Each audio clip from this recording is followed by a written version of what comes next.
Hey guys, how you doing? Welcome to week 2. All right. This week is Typography Fundamentals Part 2. Last week we talked about elements, classifications, and anatomy of type. Um, and now you should really be able to freely talk in depth about the differences between type and typography, the parts of the letter, history of the main type classifications. Remember from week 1, defining characteristics of those classifications, the appropriateness and use of those classifications, the difference in history between old style, transitional, modern, slab, serif, sans serif, script, and decorative fonts. Serif typefaces and typographic weight, wet strips, and posture. Okay, now the banana exercise. What a blast, right? I can't believe the difference between the first and some of the second iterations I've seen. Really, really good stuff. Good stuff. It's amazing to me. That's why I love teaching typography. And I told you guys this, several of you in week 1 in the introductions, is it's gonna blow you away how quickly you learn typography and how quickly your design becomes better. When your typography is good, everything is good. Okay, great typography makes for a wonderful day at the studio. This week will be continuation of fundamentals of type. From last week, we'll pick up where we left off in the parts of the letter and continue forward with type measurements and size. X height, ascenders, descenders, and more. Keep in mind, how do those affect what, folks? Readability. Okay, this discussion also covers the process of making appropriate typeface selections. Okay, task 2, week 2, task and schedule. We looked at this now, basically in a nutshell. I don't have to go through this, but I will. We've got trial by fire, fire and ice. Same thing. You're tracing out letters, guys. Now look, after that, week 1, your first iteration. Then that, what was that, that demonstration I did how to kern in InDesign? And that really should help tremendously, guys. But anyways, check that out. So you have typography, type form, functions, chapter 2. You got anatomy of type, chapter 2. Do not try to do anything this week without reading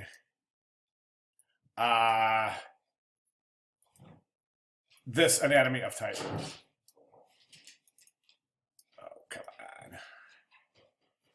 All right, anatomy of type right here, week 3. That's that presentation structure. I'm sorry, presentation structure is. I'm so sorry. I keep jumping ahead of myself. Week 2 presentation, the anatomy of type. Let's jump in here because I want to show you this, guys. This is a great chapter. And you guys get to see actually exactly just how slow my computer is. All right, anatomy of type part 2 overview. Okay, we got point size. We know picas and points. All right, no picas and points. Guys, you're going to be using picas and points the rest of your careers. Don't think in inches anymore, guys. We're the only country in the world that thinks in inches. You know, you design with European designers and designers from around the world. They're not going to know what inches are. It's all points. Okay. So know what those are, picas points. Know this formula right here, 72 points to 1 inch. Pretty important number right there. Remember, 12 points in a pica, 72 points in 1 inch. Do the math? Okay. Type size, height, X height. How does it read? How does it affect what? Readability. Again, ascenders and descenders. How does it affect what? Readability. Yes. Typeface structures and repetitions.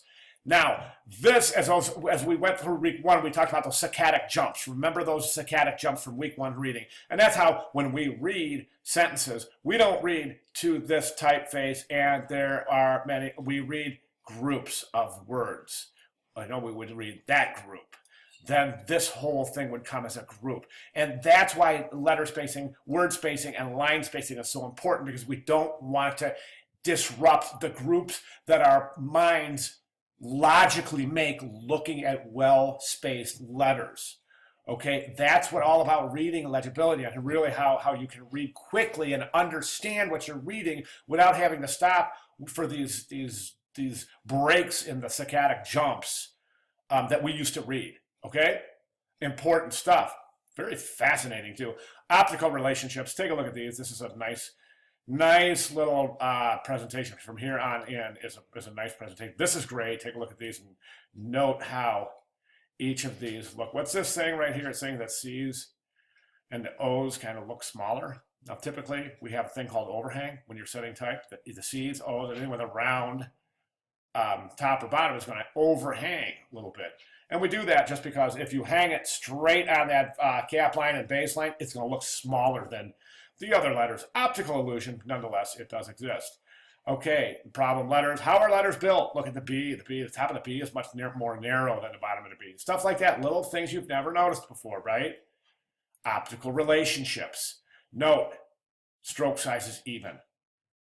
Okay, all the way around, stroke size is even. That's why that is such a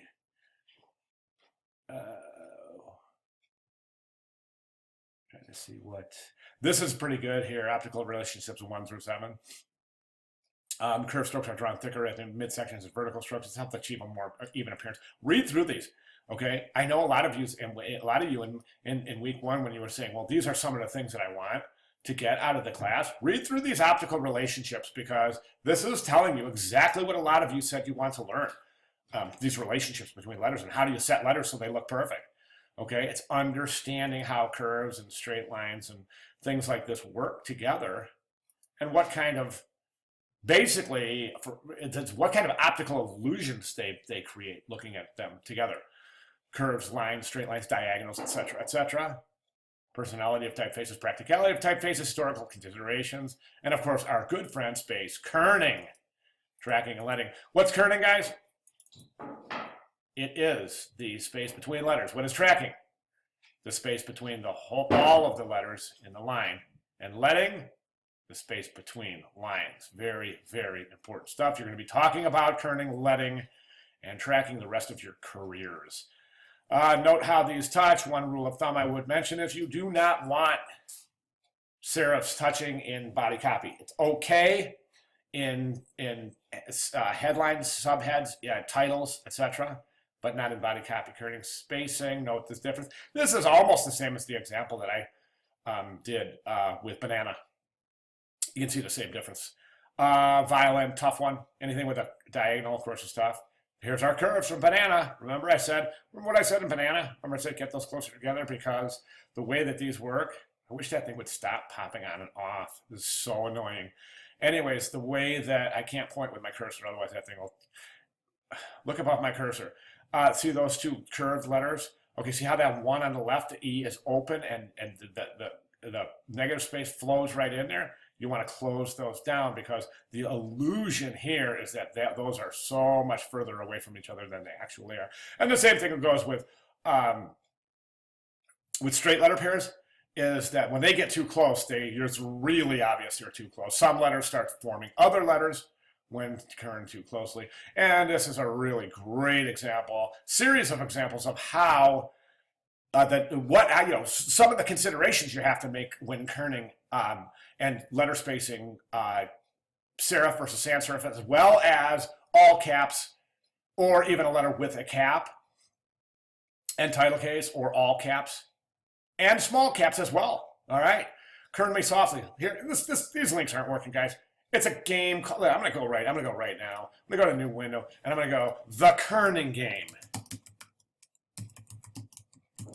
The Kerning Game, and I can spell, right? The Kerning Game. Here's the Kerning Game. Here's how it works, guys. Kern me.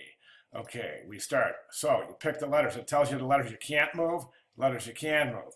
Okay, you can nudge them with your arrow, or you can move them like so. Let's see. That's okay. Compare. And it looks like I got 100 out of 100. Yay, me. All right, so try that. There's about 6 or 7 words. Actually, there's 10 words. Try them all. You just hit next when you're done. It'll give you another set of letters to kern. Let's see how I did there. Ooh, horrible. 84. Okay, so, all right, that is the Kerning Game. Okay, the Kerning Game. Try it. It's a lot of fun. Where was I? Back to our presentation. This is what we got to do this week. I think I read this already. Presentation enemy type, trial by fire. First iteration due Wednesday. Good job for everyone who got it. I think everybody got that in on time last week. Awesome. I'm trying to cut this to 10 minutes. Trial by fire, second iteration to Sunday. Discussion board post, first post. Design decisions, that's due Wednesday, guys. You have two things due Wednesday. You have your first iteration of Fire and Ice and your discussion board post, your initial post. Okay, and then Sunday. Now, don't forget your critique for Fire and Ice is due Friday. So you post Wednesday and you critique by Friday. Also, listen, guys, really super important stuff, okay? Some of you did this. In week 1, some of you submitted week 1 critique, you submitted your work there, and then before you got feedback, you submitted your final. Why not get feedback first? Submit early, get feedback, then submit your final. That makes a lot more sense, doesn't it, to have some feedback instead of just submitting your first draft, your first iteration, then not getting any feedback and submitting your final iteration. You're kind of practicing in a vacuum. Do you see what I'm saying? There's no feedback. So that doesn't really make sense. So think about that. All right, I'm done. Sorry it took so long, but here we are, and welcome to week 2. Any questions, comments, concerns, or other, please, guys, please get with me. I noticed that our little message board isn't here. I have not seen a whole lot of activity, and that's unusual. I know you guys have questions. I know you do. Please feel free to ask them. Please, I mean, right here. I'm on it every day. You won't wait, I promise. All right, guys? Awesome job. I'm right here. Let me know if you have any questions. Thanks, everyone.